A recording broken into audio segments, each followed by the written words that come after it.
Hey guys, Moms Against Medical Bullying. I want to talk about this children's book that I got at the library. It's called Arnold and Louise, which is the series name, Lost and Found. So the reason I want to talk about this book is because I feel like this book has an awful message. Okay, so in this book, Arnold and Louise, Arnold is the bear, Louise is the squirrel, and they're best friends. Basically, this is a book about a toxic relationship, a toxic friendship. So Arnold likes looking for things. He likes finding things. He likes finding treasures. Like it says sticks that are shaped certain ways, or pine cones, rocks. And in the story, he finds these glasses. And Louise, everything he finds, Louise wants. She wants to borrow it. But the problem is that Louise always loses his things. So he finds this treasure, which was the glasses, and he tells her that she needs these glasses for his blue collection of things. And she says, well, they're not blue, they're green. She said, it's more green than blue. So he says, then I need it for my green collection. So she starts working on him. And then because he's being resistant, she admits it. She says, is this because I lost your favorite acorn cap?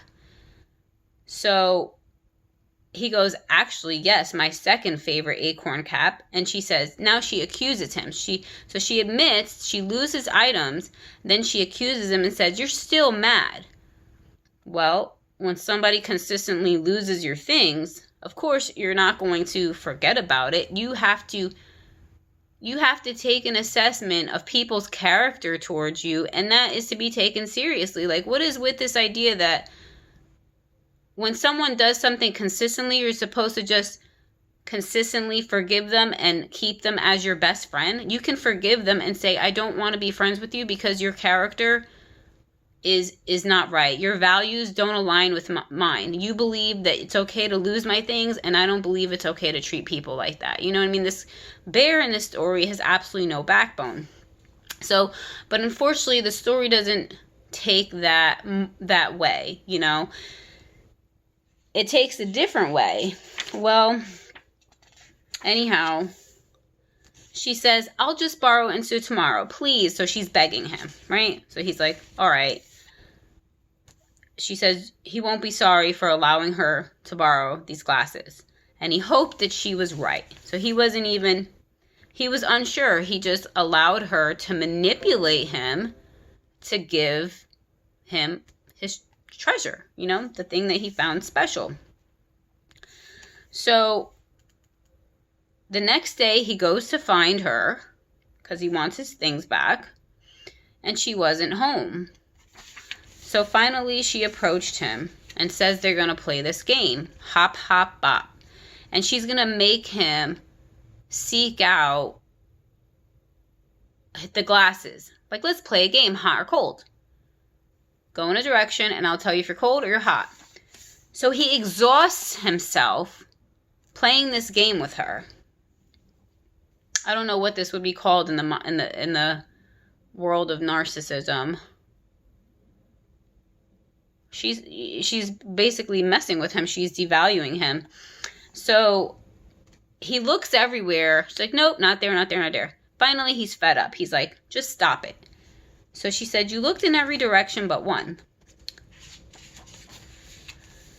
So they look up, and the glasses are in the tree, on the tree limb, in a bird's nest. And it's so cute because the birds love the little lens. They're using it as a mirror for their little bird nest family.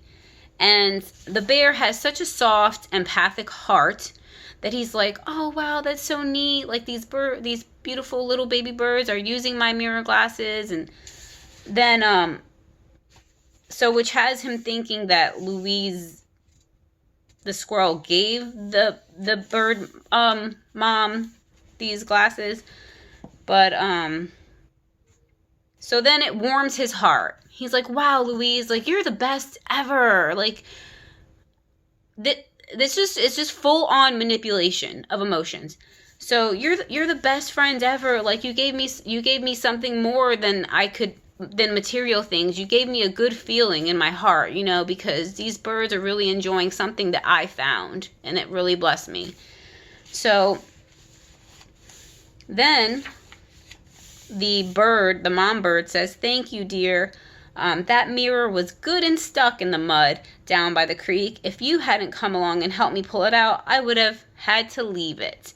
So she had probably lost it, was looking for it, and then the bird asked, the bird encountered the squirrel and said, "Hey, can you help me with this?" And that's how so anyways, long story short is she actually lost the glasses. The mom bird found it, but she tried to spin it, to manipulate it to look like something different.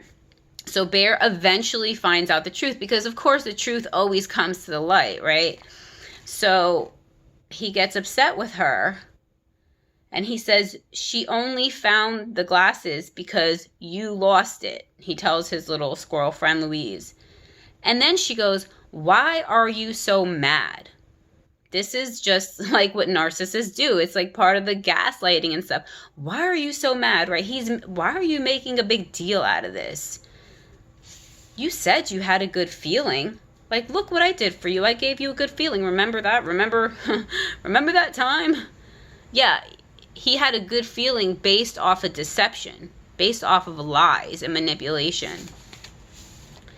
So, and then she continued to say, "You said feelings are more important than things." So she's using his words, twisting them around for her own gain, for her own selfish purposes, and to make herself look good, and to make him look like he's just making a big deal out of things.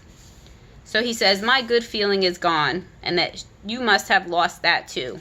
And he walked away from her. So she chases him down and says, wait, you know, "I found this really cool rock for you." But he didn't wait. She talks to him again, says, "Stop, I found pine cones for you. I found a stick shaped like the letter A." So finally Arnold keeps ignoring her. And then she goes, "Fine, I lose things, right? Fine, I lose things, right? Like, I do things like that. I'm not perfect. I don't mean to, but I do." So she doesn't, classic narcissist, admit something, but in a way that she's not taking responsibility. She loses things, but she doesn't mean to. So she's not responsible for it. Like, oh, well, it's not my fault because I don't mean to. So she's still playing him. So, "Please, Arnold," she added, "I don't want to lose my best friend." Again, pulling at his heartstrings, because she knows he's empathic, that it would hurt him to think that he had hurt her. She's manipulating his heart.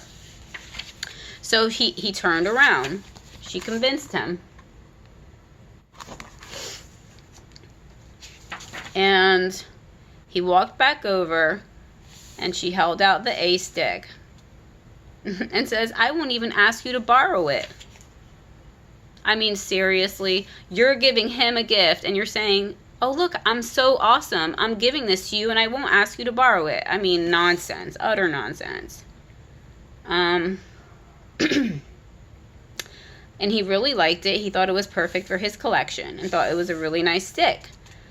And then, after giving him the stick, she then reverts quickly back to who she really is and says, "I mean, though, if you know someone who doesn't have a stick collection and wants to start one." And he looked down at the stick and he looked at Louise. He noticed there was 1,000,000 sticks in the forest. How could the bear be so selfish as to deny his friend this stick that she just gave him as a gift? Because there's so many sticks in the forest, so she could take all the sticks she wants from him, right? But there was only one Louise. One little nasty scoundrel, Louise, who kept taking all his treasures, everything that meant something to him. Just nonsense. So there's only one Louise, but hey, we don't need her. Actually, no. There's more squirrels in the forest to be friends with. This is nonsense. Just then, Arnold realized that he still had the good feeling. Okay, so he still had the good feeling. Like, he just got suckered in back in to the narcissistic cycle. You know what I mean? What is that? Oh, trauma bonding. Arnold and Louise. Trauma bonding. Stupid fly. Trauma bonds between forest animals. Oh my god. Trauma bond, right? Oh my gosh, this is insane.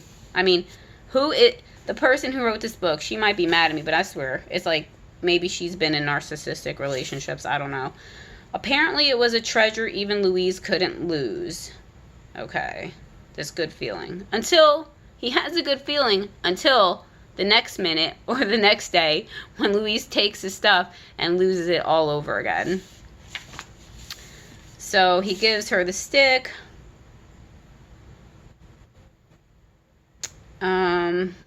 And says, even if you lose the stick, Louise, you are never going to lose me. So here we have the loyal, empathic person who's being stupid, in my opinion. Because he's telling her, you can do all the things you want to me. And no matter what, I'm still going to be your friend. I'm still going to allow you in my secret place. In my heart. And then she says, do you promise? How creepy. You promise? Oh, this is so cute. Arnold answered by gently bopping her nose. So, wait a minute, I'll hide. She hopped off, her stick held high. I wasn't really worried, Louise called. We're best friends after. See, then she admits at the end, I wasn't really worried. Why? Because she knew she had his ass in the bag. She knew all she had to do was cry a few crocodile tears and Bear would feel sorry for her and feel bad because he would never want to hurt anyone, right? He would rather her take everything from him than him feel like he hurt her feelings. And of course, she's using that to her advantage. She's manipulating him. She admits at the end of the freaking book that she wasn't really worried after all. What the heck kind of stuff is that? Instead of saying, I was really worried that you... I feel like a genuine person would say, I was really concerned and worried that like you weren't going to take me back as a friend. And I'm so sorry for all I done for you. No. She goes, I wasn't really worried. We're best friends after all. Like, I got you in the bag. You're committed to me. Whatever. All I got to do is press a few buttons. Beep, boop, boop, bop. And you're back. Right in the palm of my hands.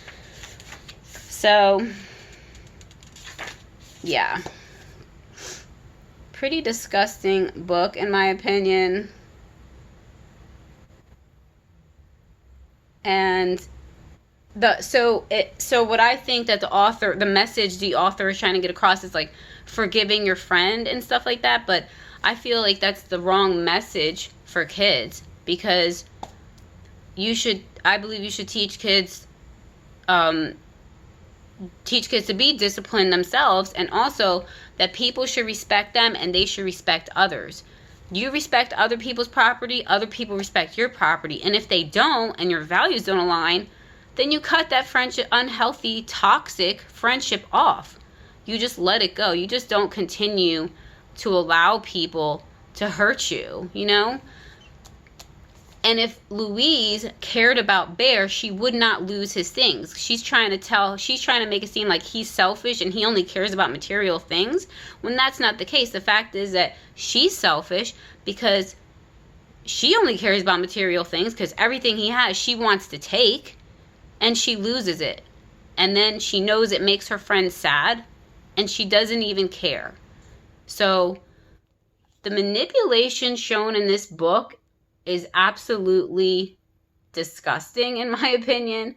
And some people might say, well, how are you so passionate about a book? It's just a kid's book. But it's not just a kid's book. Like, this book literally showed like narcissistic and empathic like relationship. And to me, it's just disturbing that people would actually read this book to their kids and be like, think that's, like, okay. Like,